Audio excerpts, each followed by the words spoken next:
pleasure to have you here today. Thanks for talking to us. So just to start with, how has been your experience so far here at IEW 24 and what are some of your major expectations?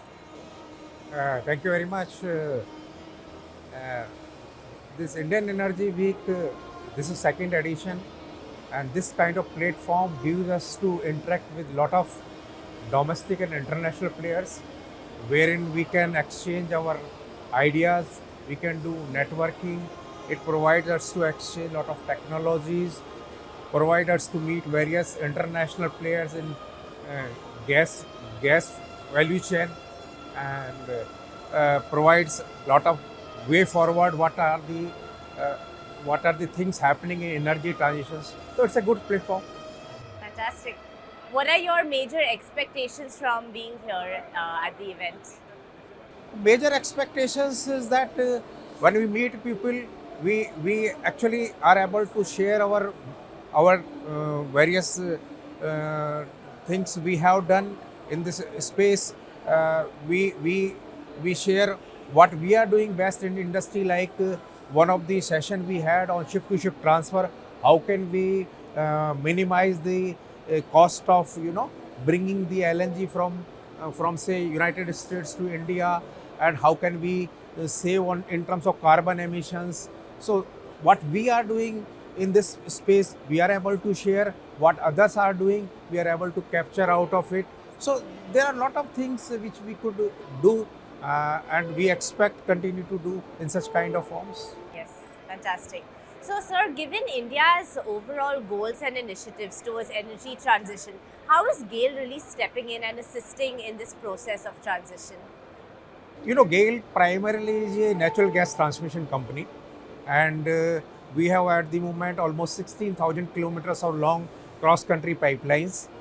We are in the midst of laying almost 4 to 5,000 kilometers of pipeline.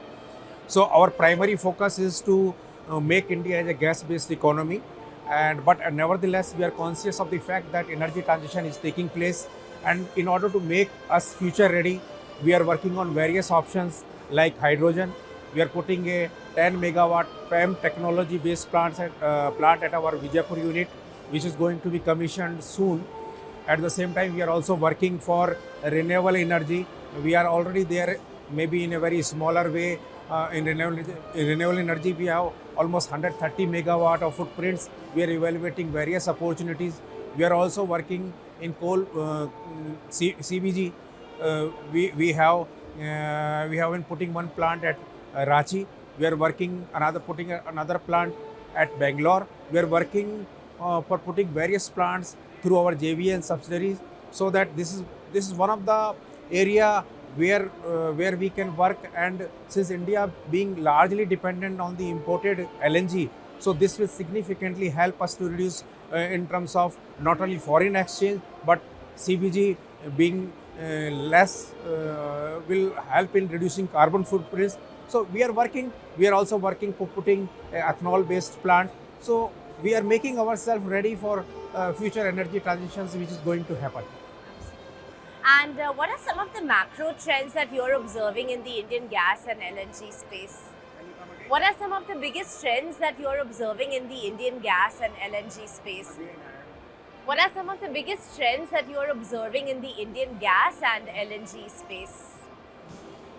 If you talk of GAIL, uh, in case of GAIL, as you know that already we have 70% of share in terms of gas transmission. In terms of the LNG, we have portfolio 14 MMTPA, and you must have recently heard that we have signed a contract for another 1 MMTPA from Vitol, another half MMTPA from ADNOC. We have intent to at least add 8 to 10 MMTPA in coming 5 to 7 years from now, maybe 1 to 2 MMTPA per annum, so that we are able to cater to the increased gas demand of the country. So this is our biggest strength.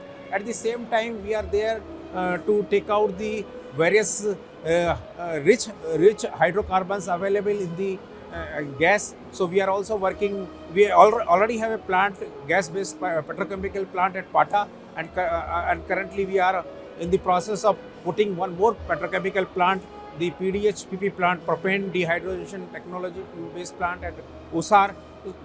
India's per capita consumption of polymer being significantly less as compared to the world average and also as compared to the developed countries. So considering that lot of demand is there, currently we import lot of polyethylene. So we are working on meeting the country's emerging and increasing demand, and there are based on our strength of having in gas-based value chain. So you are working in all kind of possible fields. Yes, fantastic. And finally, sir, in India's vision and goal of reaching a complete energy transition, where do you think we are at currently on the roadmap? If you talk of mm, GAIL, uh, GAIL sees that gas has a future. At least until coming 25 to 30 years, gas has a future, and rather gas demand is going to increase. Maybe pressure maybe on other fossil fuels like petrol, diesels. So as far as India is concerned, currently we are focusing on strengthening our network to make the Indian economy as gas-based economy, which is the government's vision. So those strength, whatever we have, we're putting into the first using our core strength and putting our efforts to there. But at the same time, we have, as I shared with you, we have intent to have renewables, and we are also working to, and we have aspirations to have at least 1 to 2 gigawatt of renewable energy by 2030. So we are working on all kind of fields. Yes, fantastic. Thank you so much for your time, sir, and I hope you get the most out of this conference this year. Thank you so Thanks. much. It's been a Thank you for pleasure. having me here. Thank you.